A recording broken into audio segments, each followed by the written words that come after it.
the branding of evil. You start seeing Muslims just straight up drinking wine and saying, yeah, it's halal. Greed gets rebranded as ambition, drive. The zina gets rebranded as sexual freedom. Arrogance gets rebranded as confidence. Cutting off your family gets rebranded as protecting your space. Toxicity gets rebranded as self-care. What else is being rebranded for us? Mocking religion. It's just comedy, right? Flaunting your sin. I'm just being real. I'm healing. Healing. Things are very widespread and things are being normalized and memes have never been normalized. Now, the next side of this is much more personal, and I want everyone to pay very close attention to this part. And may Allah help me to say what's right here and protect me from saying what's wrong. But the rebranding of evil. SubhanAllah, I found so many ahadith and so many warnings from the Salah about this particular part, branding of evil, in the most general way. And it's one of the ways that the masses, no matter where you are on the spectrum of religiosity, you can easily fall into. So obviously, like this previous category that we covered, someone might say, well, I'm not involved in masajid, I'm not in teaching, and I'm not involved in anything on the religious side of things in terms of presenting religion, whether structurally or preaching or whatever it may be. But this one affects all of us. And I want you to think about it from the perspective of what we said, that Dajjal's deception, Dajjal being like the ultimate now sign that's going to come and that's going to basically utilize that has been prying towards his deception, right? Builds on the daily deception of the shaitan. Shaitan start off by rebranding the tree that Allah subhanahu wa ta'ala told Adam and Eve to eat as. It's a good tree. The tree that gives eternal. It's not a bad tree. So he took disobedience and he renamed it something pleasant. There's nothing wrong with this. In fact, there's something about it, right? Dajjal will do the ultimate rebrand, right? Dajjal will straight up rebrand Jannah as Nar, Nar as Jannah, Kufr as Iman, Iman as Kufr, right? So Dajjal can take the full rebrand, building on these rebranding tools, these marketing tools. So you take something that your fitra naturally feels an aversion. You know that this is not, but then it chips away. How? It's been renamed. It's been rebranded. It starts off usually with not a straight out rebranding, but first diminishing the gravity of the sin of it. So you diminish the gravity of the sin of it, and then you just rebrand the sin together as it's not even a sin in the first. Okay? So first it was Iblis saying this tree is actually not a bad tree, right? And you have to ask yourself, like, when you give fatwas and somebody like, I'm not a, when you say, yeah, I don't think that's haram, I don't think that's, I think that's just something that was, I think that's just something that people used to say, I don't think that this is so bad, I don't think that this is so bad. And then someone hears that from you, what role are you playing? You're doing exactly what Iblis did. That's exactly what shaitan, right? This is not that bad. And then this is not that bad turns into, this is actually good, right? A full rebrand. And listen to what Allah subhanahu wa ta'ala says in Surah, وَلَا تَقُلْ لِمَا تَصِفُ أَلْسِنَتُ الْكَذِبَ هَذَا حَلَالٌ وَهَذَا حَرَامٌ. Do not say, based on the falsehood of your tongues, that this is halal and this is haram, لِتَفْتَرُوا عَلَى اللَّهِ الْكَذِبَ, so that you invent a lie against Allah subhanahu wa ta'ala. Okay? If you remember in the 2 lessons ago, we talked about the hadith where the Prophet ﷺ is speaking to Adi ibn Hatim, right? About how the priests and the rabbis were taken as gods besides Allah subhanahu wa ta'ala. How? Because they made haram halal and they made halal haram. That once you gave them that legislative authority and you started to delegate that to them where they could take what was clearly haram and make it halal, and they could take what was halal and make it haram, you turned them into gods. Right? That's something that belongs only to Allah subhanahu wa ta'ala. You turn them into God. So here, this is a warning, right? Tasifu al-sinatu kadhib, that your tongues would say something and you don't think too much about it,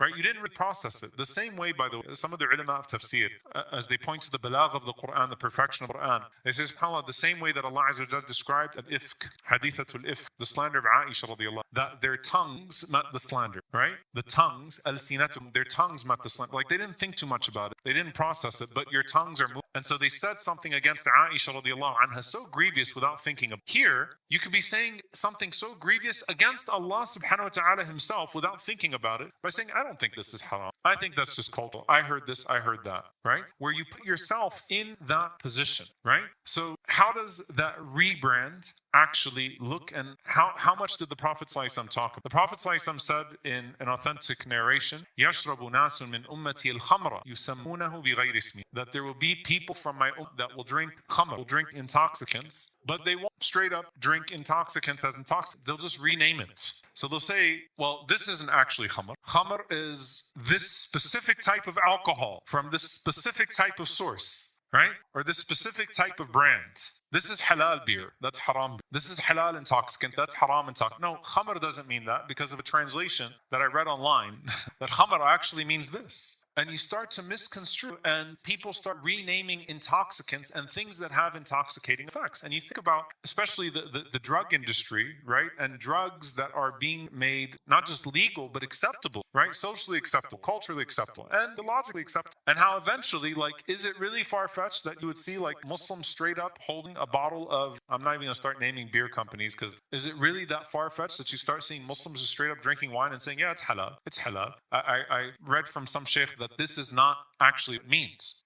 Or that it's not talking about this. So khamr starts to have 70 names, 80 different names. You know, you think about this to the Arabs, subhanAllah, them giving up khamr was no easy feat. It was very hard for them when the prohibition of khamr came down, because khamr was so predominant, was so prominent in their culture, right? And that's why it came down, the tahreem came down in stages. So think about when they hear something from the Prophet ﷺ like this, like they would take Khaba'ith, like the mother of all evil, and they would even rename that, and they'd rebrand that, they'd make it halal. All right, let's broaden, or not broaden the meaning of the hadith, but let's think about some of the benefits of this hadith. I want you to think about every major sin that exists. And I actually did this as a thought exercise in my notepad. I started writing. I'm not going to, all right? Every major sin that exists. And ask yourself, the time that this lecture is being released, 6, has it been rebranded? What are the major sins?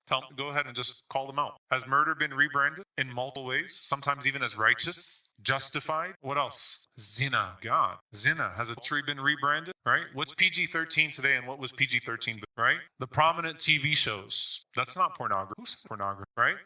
Your social media platforms, what they allow. What we've normalized watching, consuming, looking at, spreading, acting upon. Has it not been rebranded as just sexual expression or even profession, work? Zina's been even finding Islamic justifications. Like you look at the marriages that exist in Jahiliyyah and some of the fatwa, not fatwas from actual ulama, the fatwa that get quoted and floated, right, about the types of marriage arrangements that are allowed. Like, how did you work that one out in your mind? Right? I can tell you on this side of the minbar, it's weird. And sometimes, like, how did you work this out? Muslim, praise in the masjid. How did you justify this in your mind and think that this was halal, that this was nikah, and not straight up zina, right? Has riba been multiple times? How much of Islamic finance is actually just riba, right? Has theft been rebranded? Waylun lil mutaffifin? Has cheating the weights been rebranded, right? What's been called murabaha now? What's been, like, think about this. Dangerous hadith for us to think about in context. Don't rebrand sin. Very careful. You go back to what the intention of prohibitions of those sins in the first place was. And that's where your heart has to be clean enough to where it, like when Allah Azza wa Jalla says, tashabahat, we're doing tafsir Surah Al-Baqarah, right? Like your hearts are all the same. That's why you're acting like the people that came before, because your hearts are like their hearts. When Allah was chastising the people of the book around the Prophet ﷺ, he's like, your hearts have become just like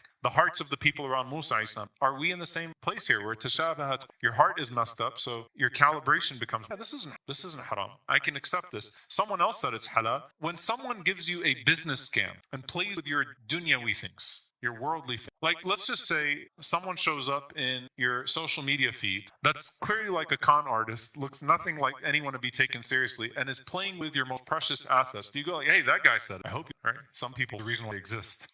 Right? But you would, if you're serious about your money, you're serious about what you protect from a worldly perspective, like you're going to do your due diligence with your deen, right? Just kind of sell it and give it away to someone that comes and rebrands it. All right, I'm going to take it to another level here. You know, Imam al-Ghazali, rahimahullah ta'ala, talks about the rebranding of the spiritual diseases, muhlikat, as virtue. So for example, greed gets rebranded as what? Ambition, drive, right? I already talked about this. Zina gets rebranded as sexual freedom. Arrogance gets rebranded as confidence, right? Cutting off your family gets rebranded as protecting your space, right? Self-care or toxicity gets rebranded as self-care. What else is being rebranded for us? Right? By the way, not that confidence is not a real thing. Self-care is not a real, and there aren't legitimate reasons, right? Where sometimes a person has to distance themselves from their family. But let's be real here. If we're going to be self-critical, how much of that is rebranded, right? Because we're letting people not just define the terms, but define the substance of those terms as well. So both the terms are foreign to Islam sometimes, but also what is behind is foreign as well. Mocking religion, it's just comedy, right? Like all of these things that we have, except flaunting your sin. I'm just being real. I'm healing. Healing. How are you, like, you heal when you make your sins public? It's not healing, right? Crafting identities around your sins. Oh, that's not like that's being boastful. So the rebrand of evil that the Prophet ﷺ talks about, and there are multiple ahadith in this ahadith, very scary ahadith, and there are multiple ones. Inshallah ta'ala, just for the sake of time, I won't all of them, but some of them. This one it almost always ends up in music discussion. I'm going to try not to spend too much time on that part, but it's a famous narration.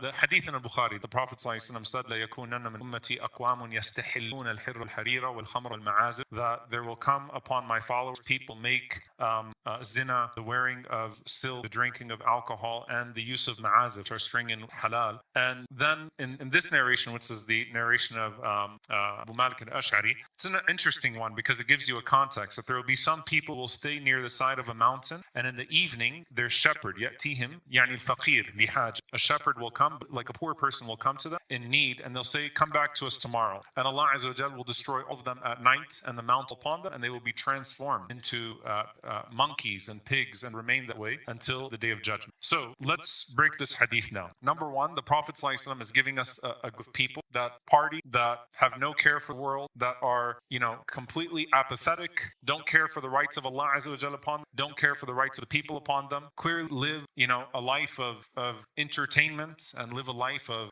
ruin, spiritual. And in the process, the key word here is that they've made halal these things. So they've made acceptable these things. That they found religious justification for these things collectively or individually, but the point is, like, they live entirely haram lifestyle and they've made them into halal. And eventually Allah subhanahu wa ta'ala takes these people, fell into the danger of istihlal, of making the haram halal, and Allah subhanahu wa ta'ala transformed into animals, basically. So just as they transform the ahkam of Allah subhanahu wa ta'ala, Allah Azza wa Jal transforms their askar. Allah transforms their appearances. May Allah protect us. This is obviously at the most extreme, right, manifestation of these ahadith, that maskh starts to happen, that transformation starts to happen. Just as you rebranded, Allah Azza wa Jal rebrands you, right? Allah Azza wa Jal changes you as well as you change the appearance. There are other narrations, one of them that people from my ummah will drink wine and calling it by another name, and musical instruments and female singers will be playing over their heads, and Allah Azza wa Jal will cause the earth to swallow them, turn them into monkeys and pigs. So the point here is that al-khasf, wal-qadf, wal-maskh, three things. So landslide, people being swallowed by the earth, and al-qadf, right,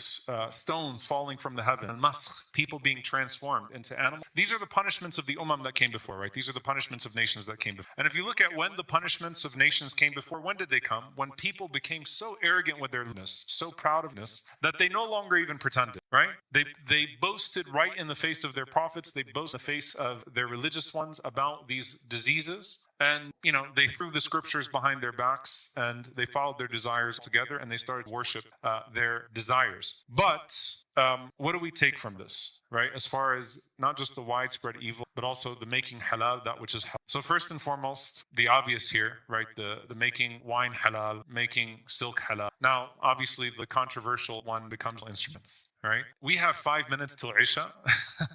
I'm not going to give a whole dars on this, but I don't want us to approach this from a legal framework. I want us to from a spiritual. So we have to be mature to approach this from a spiritual framework, because that's what the point of this class is. And to do that, you start with the legal, right? The legal of this is that the majority of scholars, right, consider ma'azif, string and winds, to permissible in their very nature. So they took this hadith and they categorically prohibit string and wind instruments on the basis of this hadith. Majority of scholars, that is the mu'tamad, that's the established position of you start with. Obviously, broaden that into context. What did that look like back then, right? People did not have phones where they were listening to these things. Music almost always, not always, accommodated a particular context of drinking alcohol, partying, and people that are away from the Deen, and this distance from subhanahu wa ta'ala, and evil comes, right? So there is no doubt that some ulama took of that this is the context in which it's prohibited, and there is a minority of scholars that did not see string and wind instruments as categorically prohibited, because they contextualized it. So almost all the music that exists today that people listen to falls under what's haram across the, right, A to Z, and you would not find a scholar that will justify the types of music that people listen to today. For the most part, the lyrics of it, right, the manner of it, the messaging of it, because you can't say the messaging of it is not getting it to me, and I'm not paying attention to these lyrics anyway. All the scholars consider that to be prohibited. And then you have, again, the issue of instruments themselves. The extremes here become the following. When someone speaks of those legalistically, up is the vast majority of scholarship and tradition as being extremist and fringe group amongst the Muslims, that's a problem. So it's like these crazy people, these extremists that want to make everything haram. You would find yourself as an opponent of the vast majority of Islamic scholars in history, and you don't want to do, right? The other side of it is to use the mas'ala that does have some ikhtilaf, right? That does have scholars that I honor, that I love, and that I consider to be of the greatest ulama, right?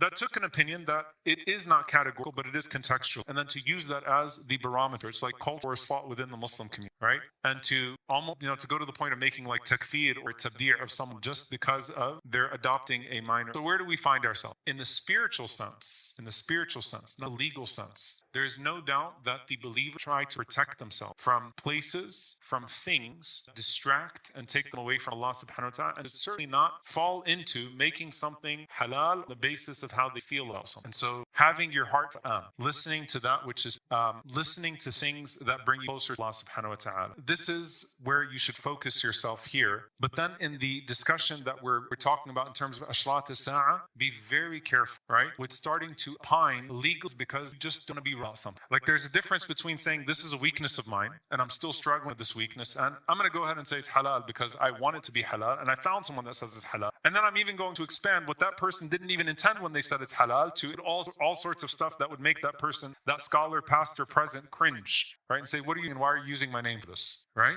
The believer protects themselves from taking a sin, right? That Allah subhanahu wa ta'ala has, in its nature, made a form of distance and a barrier between us and him and turning it into something that's not that big of a deal and belittling it and doing muhaqqarat. Muhaqqarat is the prerequisite, which is, muhaqqarat is belittling the sin. Muhaqqarat is the precursor to changing the meaning of the sin as a whole, right? Doing istihlal, right? To make it halal after doing tahqir. So you belittle it and then you rebrand it, right? And you change it how do we conclude this particular part for ourselves? Allah subhanahu wa ta'ala has put us in a time where things are very widespread and things are being normalized and that have never been normalized. That a generation before us would say, "A'udhu billah, this is disgusting." Do not let personal deficiencies become reasons for changing your deen, and do not let personal deficiencies become ways you change them for other people. Be careful what you consume, be careful what you repeat, be careful with what you privately struggle and not turning that private struggle into public messaging, right? And when I say public, I'm not just talking about your social media platform, I'm talking about even your circle of friends. I'm struggling with something, and at the bare minimum in this day and in every day and age, to stay away from masal al-khilaf, to stay away from things that question is always good for faith, and